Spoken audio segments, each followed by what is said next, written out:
Cette vidéo est sponsorisée par CopyTransCat, l'application qui vous permet de transférer le contenu de votre iDevice vers votre ordinateur. Bonjour, c'est iPodTouch Pro et oui, iTunes 11, la version vient d'être disponible pour Windows et Mac. Alors pour ceux qui ont un Mac, ils ont juste à faire la mise à jour dans le Mac App Store. Par la suite, pour ceux qui ont Windows, soit que vous faites la mise à jour directement depuis iTunes, il y en a que ça dit que ça affiche encore la 10.7, comme quoi c'est la version actuelle. Donc je vous conseille d'aller sur apple.com. Par la suite, vous allez dans iTunes en haut à droite et vous aurez la possibilité d'avoir iTunes 11. Alors ils disent pas la version ici, mais je peux vous dire c'est iTunes 11. Vous regardez les deux images à droite. Donc vous faites télécharger. Une fois que vous le téléchargez, vous l'enregistrez sur le bureau de votre ordinateur. Alors ça dit merci d'avoir installé iTunes.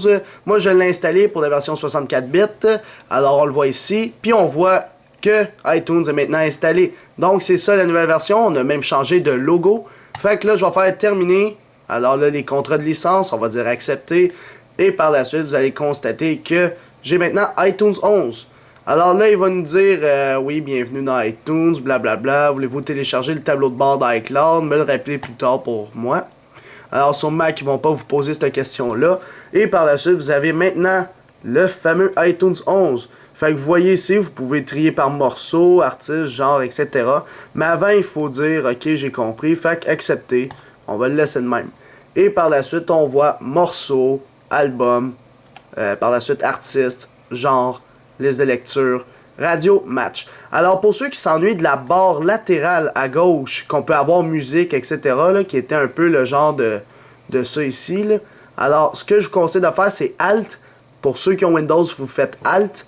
Par la suite, vous allez voir ici toutes les modes. Alors fichier, édition, présentation, etc. Puis dans présentation, vous devez aller ici. Alors, vous avez affiché la barre de menu. Vous avez affiché l'égalisateur. Vous n'avez pas mal. Fait que là, vous décidez selon lequel vous voulez. Alors, moi, mettons, je vais retourner dans morceau. Je vais retourner là-dessus. Fait que là, tu les as toutes. Nous, c'est la barre latérale qu'il faut afficher. Fait que tu cliques sur afficher sur la barre latérale et ton petit menu va revenir. Fait que là, t'as ça, là. Fait que t'as ta barre latérale, j'ai mon iPhone 5 qui est connecté en ce moment. Et par la suite, j'ai mes listes de lecture qui sont un petit peu plus bas. Je peux l'ajuster en faisant ça. Fait que moi, j'aime beaucoup l'interface qu'ils viennent d'ajouter. Fait que moi, je vais masquer la barre de menu. Je vais pas la garder. C'est, dans le fond, ça, la barre de menu, quand tu appuies sur Alt sur ton ordinateur. Fait que là, j'ai tout ici, mes musiques que j'avais avant, par la suite, tous mes tops du mois. En passant, le top novembre de Dubstep va être bientôt disponible. Fait que ça, c'est iTunes 11, puis c'était juste une petite astuce pour vous montrer vraiment comment avoir la barre latérale sur Windows. Maintenant, on va passer à mon petit Mac. Alors sur Mac, tout ce que vous avez à faire, c'est en haut à gauche, la petite pomme, vous faites par la suite Software Update, alors recherchez les mises à jour, vous cliquez là-dessus, et par la suite, dans le Mac App Store, il va vous dire la mise à jour de iTunes 11 est disponible, vous faites installer, et ça va s'installer, ça fait à peu près 200 mégas. Une fois que ça va être installé, ça va ressembler à ça. Alors vous aurez iTunes 11, c'est le même principe que sur Windows, mais par contre, pour avoir accès à la barre latérale, c'est pas en faisant Alt, c'est en allant dans View en haut, il faut cliquer sur iTunes. View, et par la suite vous allez avoir affiché la barre latérale. Fait que moi c'est pas une barre latérale, c'est une sidebar, alors en anglais.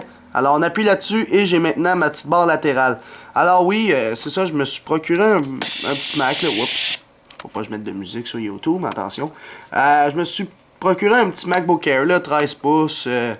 Puis c'est ça. Puis moi, j'ai mis parallèle desktop, comme vous pouvez le constater en bas à droite, la trousse Office, blablabla. Si je prends mes 4 doigts, je slide vers la droite, eh bien, j'aurai accès à mon parallèle desktop comme ceci. Fait que là, j'ai accès à mon Windows, je fais ordinateur, j'atterris la même interface que dans le fond Windows 7. Là.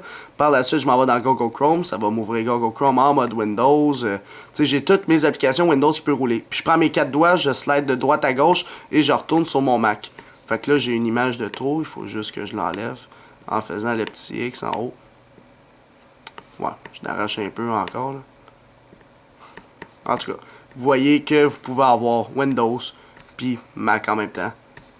Fait que vous voyez, en ce moment, j'ai Google Chrome, je peux le fermer. Après, je m'en vais voir mes fichiers qui sont sur le Mac, qui sont ici. Anyways, la vidéo n'a pas rapport là-dessus, c'était juste pour vous dire ça. Puis aussi, c'est pour ça que je filme avec ma caméra. J'ai pas vraiment de logiciel comme Cam Studio sur l'ordinateur Windows pour filmer mon ordi.